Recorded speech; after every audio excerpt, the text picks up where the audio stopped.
It is primary day across the state of New York. If you have yet to participate, you still have just under 3 hours to get to your polling place before they close at 9 p.m.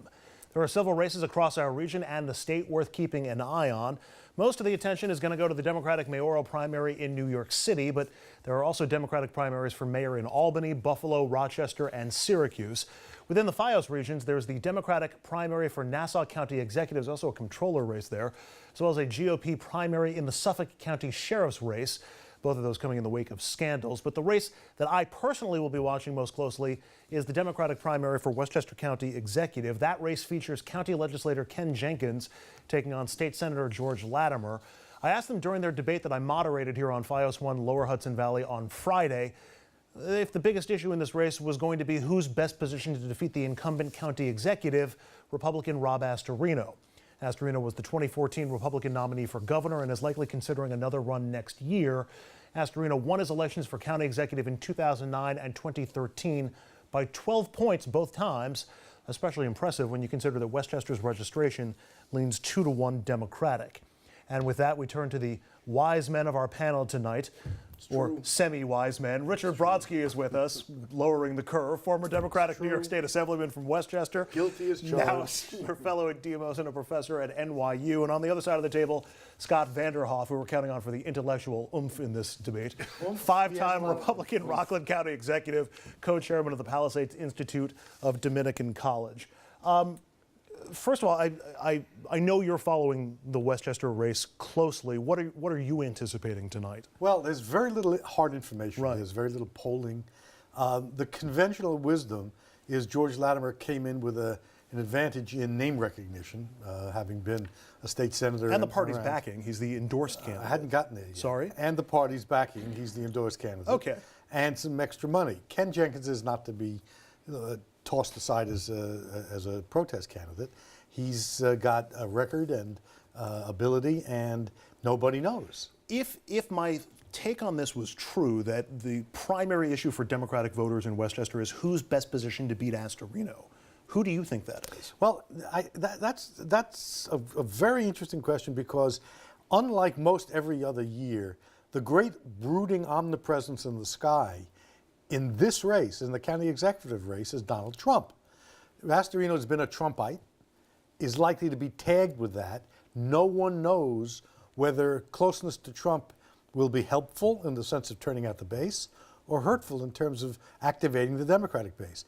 The wisdom forces you to say, I don't know a lot when it comes to this race. Scott, how glad are you that you're not on a ballot this year? I mean, you ran county executive. There was a race in Rockland County this year.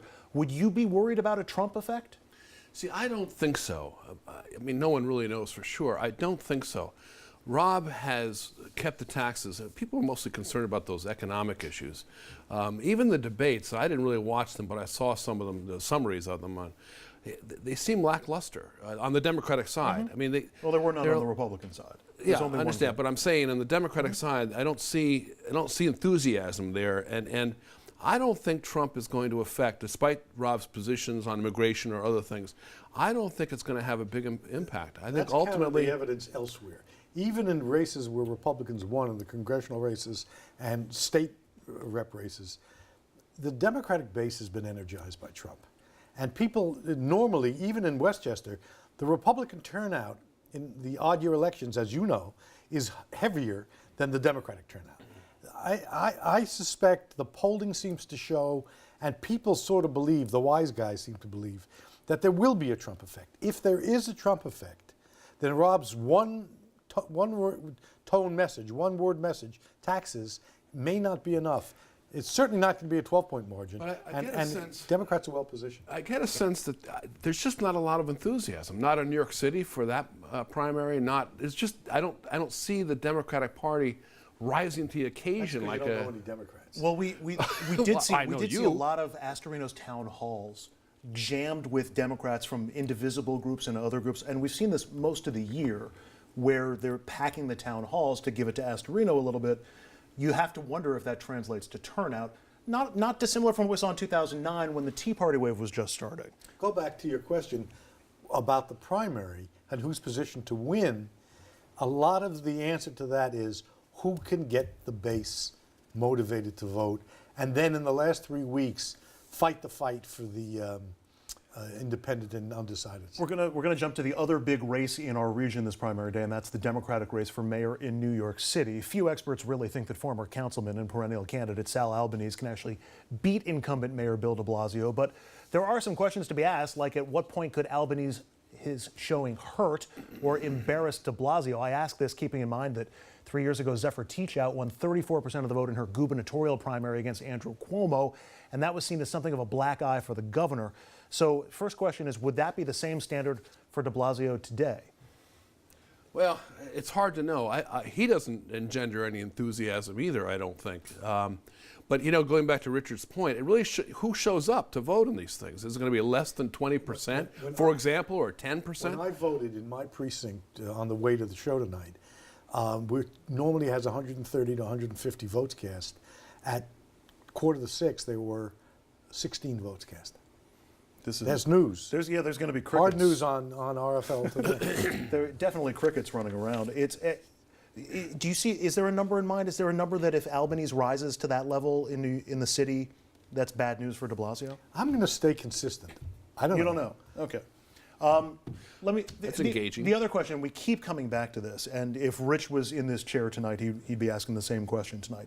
Why isn't anybody else running against de Blasio? We have Nicole Malliotakis, who's running on the Republican side. You would think this would be a year that would be ripe for a Republican challenger. You're flogging that horse still? I'm shepherding the show through a primary day and keeping my bosses focused on that. Let me focus. Go ahead. Let me ask Scott, the Republican here. Why hasn't a big ticket independent gotten into this race yet? Well, I think part of it is the pure power of incumbency. All right, he's there for good or for ill. He's a Democrat. But you were just telling me there's no enthusiasm for him. There isn't. So why wouldn't somebody pick up on that and jump in the race? Because I don't think they can. They knew they couldn't win, and I think he had the money. He had the power structure still behind him.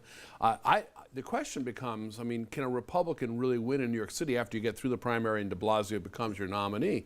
And that one becomes kind of interesting. An independent Republican did jump in with $10 million, fell on his face, and the field got cleared. So it wasn't as though the Republicans didn't have candidates. No, but he spent $2 million up front and lost it all. The reason why my other suit. de Blasio is odds on for this thing is because he's kept his promises. He promised pre-K. He got pre-K. He promised an end to stop and frisk.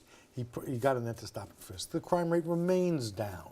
The quality of life for middle-income people in the post-Bloomberg years is better. He's opposing congestion pricing, which smacks the middle class and the poor and helps the rich. Well, how do you explain the polls? How do you explain the polls of people who actually approve of his performance?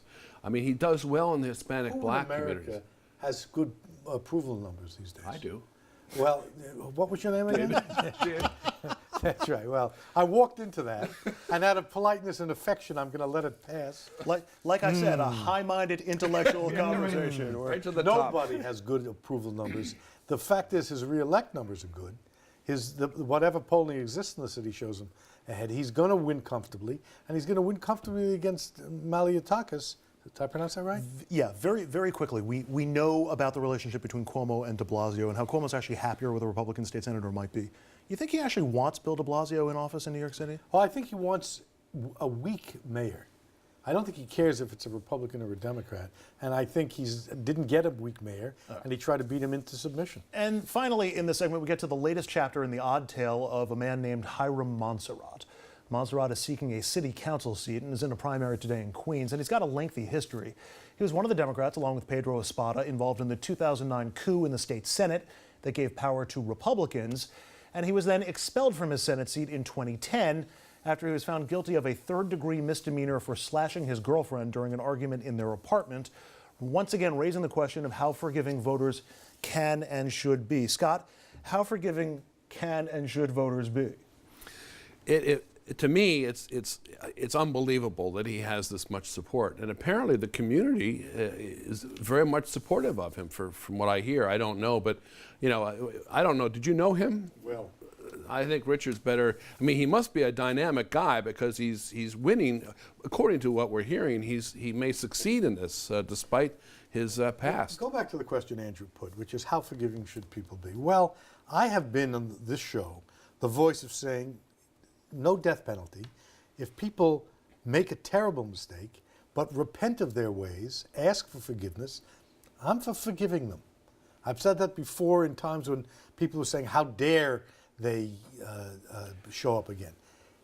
I'm not aware that Mr. Montserrat has met the Brodsky standard. Who has? Really? Well, no. Lots of people have. You know the gold standard on this is Marion Barry in Washington, D.C. As a guy, it wasn't a crime against his constituents. It was a personal crime. We all know the story. Is that... No. Drug addiction's a different area.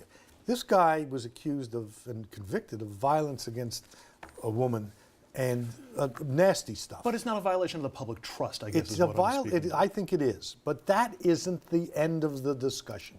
Where somebody repents and is forgiven, I'm a great believer in second chances. We've had that in Westchester County with the husband of the district attorney who came back and has been a productive member of society.